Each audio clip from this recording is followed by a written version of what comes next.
Yo yo yo, salut les turfeuses, salut les turfeurs, bienvenue pour un nouveau pronostic de Benoît Requin. Ok, place au pronostic du quintet du lundi 20 avril, direction Fontainebleau pour le prix de la forêt de Fontainebleau. Plat 2000 mètres, 16 partants, réunion 1, course 1, indice de confiance 1 sur 5. Petit retour sur le quintet de ce samedi, il y a eu du trouble fait à l'arrivée. Cette vidéo, je la tourne avant l'arrivée du quintet de ce dimanche et je reviendrai dessus demain. Message vital avant de commencer, si vous êtes nouveau et que vous n'avez jamais joué, ne commencez pas. Gardez votre argent pour faire plaisir à vos proches ou pour remplir votre frigo. Et bien sûr, ce message est le même pour les habitués.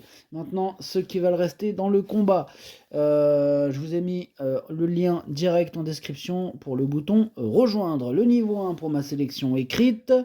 Donc pronom 8 plus 2, ainsi que le chef et capitaine de ma liste des possibles casseurs de tickets repérés, donc le tout par écrit. Et le niveau 2 pour ma stratégie complète. Donc en lien en description ou alors directement en commentaire épinglé. À jouer avec modération. Ok, c'est parti, on peut commencer le pronostic et on commence avec le numéro 1, Pentaour, et on écoute mademoiselle Adélaïde Boudka. Pentaour a gagné 3 courses l'an dernier, dont 2 handicaps. Sa situation au poids s'est logiquement dégradée. Désormais chargé, il a montré que sa marge était plus réduite à ce niveau. Sa forme reste bonne, mais il faudra encore composer avec le poids, avec un parcours à l'économie. J'espère qu'il pourra accrocher une place. J'espère aussi. En plus, il pourra avoir une petite cote sympathique. Ah, il peut en étonner plus d'un, bel cote ce numéro 1. Attention à lui, il ne faudra pas le sous-estimer. En tout cas, moi, je le garde dans mon prono, je ne le retire pas, je l'ai mis 5e. On enchaîne avec le numéro 2, Star of Artaban. Alors ce numéro 2, lui par contre, je le raye. On enchaîne avec le numéro 3, Prince des Villes, et on écoute François Montfort. Prince des Villes m'a vraiment satisfait lors de sa course de rentrée, où il avait sans doute besoin de retrouver le rythme de la compétition. C'est un cheval irréprochable qui fait toutes ses courses et reste compétitif à cette valeur. Les 200 mètres supplémentaires seront un atout et avec un bon parcours, j'espère le voir participer activement à l'arrivée. Ok, merci, monsieur Montfort. Écoutez-moi ce numéro 3, je pense qu'il peut même jouer la gagne. Hein. Question de parcours, je l'ai mis 2e, mais pourquoi pas carrément la victoire. On passe au numéro 4, Fève, et on écoute Jonathan Leroy. Fève avait un numéro à l'extérieur dernièrement et a dû produire un gros effort pour se placer rapidement, se montrant ensuite trop allante en tête avant de plafonner pour finir. Cette fois, on va la monter plus à l'économie en espérant bénéficier d'un parcours bien à l'abri et dans ces conditions, elle mérite un rachat au moins pour les places. Ah ben, je l'ai racheté pour les précieuses places, les places proches du podium. Je l'ai mis 4e. Attention à Fève. On enchaîne avec le numéro 5, Dalakir, et on n'aura pas les commentaires de l'entraîneur. C'est Francis-Henri Graffard qui est parti pêcher avec Monsieur Michalides et Captain Ian Barbro. Bref, tous les trois, amusez-vous bien. Écoutez, ce numéro 5, c'est tout simplement lui mon préféré. On passe au numéro 6, Guillerette, et on écoute Madame Corinne Barande-Barbe. Guillerette est bien et a montré dernièrement à Saint-Cloud qu'elle restait compétitive malgré un poids revu à la hausse. Elle s'est déjà imposée sur l'hippodrome de Fontainebleau.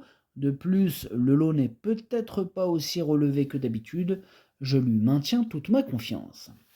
Ok, merci madame. En tout cas, ce numéro 6, je pense qu'il peut faire très mal dans ce quintet. Je le trouve ultra compétitif et je l'ai donc mis sur le podium 3e. On passe au numéro 7, Dourian, et on écoute Gilles Panier. Dourian a effectué sa rentrée sur une distance trop longue à Nantes pour ses aptitudes. Sa reprise de contact n'est pas si mauvaise que cela et il lui fallait retrouver le chemin de la compétition avant qu'il se remette en route. Il est resté bien depuis, on n'a pas le choix des engagements avec lui et il y a celui-ci, alors on tente. Oui, et qui ne tente rien n'a rien, en tout cas moi ce numéro 7, je l'ai gardé en toute fin de combinaison. Attention à ce numéro 7. On passe au numéro 8, Miyala. Alors ce numéro 8, c'est un regret, c'est mon 2e cheval de complément en cas de non partant. On passe au numéro 9, Cunning Fox. Et on écoute l'équipe Stallorus. Cunning Fox change encore de distance puisqu'il vient de courir sur 3000 mètres. Il y a donc 1 kilomètre de moins. Cependant, avec un parcours limpide, il a sa chance pour prendre un chèque. Il a sa chance pour prendre un chèque. Eh bien, écoutez, je le pense aussi, puisque je l'ai gardé dans mon prono en bout de combinaison. On enchaîne avec le numéro 10, Roi de l'air. Et ce numéro 10, je ne l'ai pas retenu, mais je ne l'ai pas non plus rayé. Il est à l'arrière de ma petite liste des possibles troubles faits. On reste sur la liste avec Rocky Run, le numéro 11, qui est carrément chef et capitaine de ma petite liste des possibles casseurs de tickets repérés. Attention. On passe au numéro 12, Combermer. Ce numéro 12, je ne l'ai pas retenu, j'en ai préféré d'autres. J'ai préféré, tiens d'ailleurs, le numéro 13, Melbora, et on n'aura pas les commentaires de l'entraîneur, on l'a dit tout à l'heure, c'est monsieur Michalides qui est parti pêcher avec ses amis, amusez-vous bien. Bref, ce numéro 13, attention à lui, je pense qu'il peut faire mal dans ce quintet, et je l'ai mis donc 6ème. On passe au numéro 14, Mia Giulia. Ce numéro 14 m'embête, c'est même celui qui m'embête le plus, c'est lui mon gros regret, c'est lui mon cheval de complément en cas de non-partant, attention possible, avec cassage en vue. On passe au numéro 15, Bella Memoria. Ce numéro 15, je ne l'ai pas retenu, mais il est en plein milieu de ma petite liste des possibles troubles faits. Et nous terminons avec le numéro 16, Splendino, qui est un pensionnaire de Mathieu Boutin. Et ce numéro 16, je ne l'ai pas retenu pour cette fois-ci. Voilà, peut-être une autre fois, mais pour ce coup-ci, je ne le retiens pas. J'en ai préféré d'autres. Le pronostic, ça donne 5, 3, 6, 4, As, 13, 9, 7. Merci d'avoir suivi cette vidéo. Merci à toutes celles et ceux qui font l'effort de mettre un pouce bleu. Merci à tous.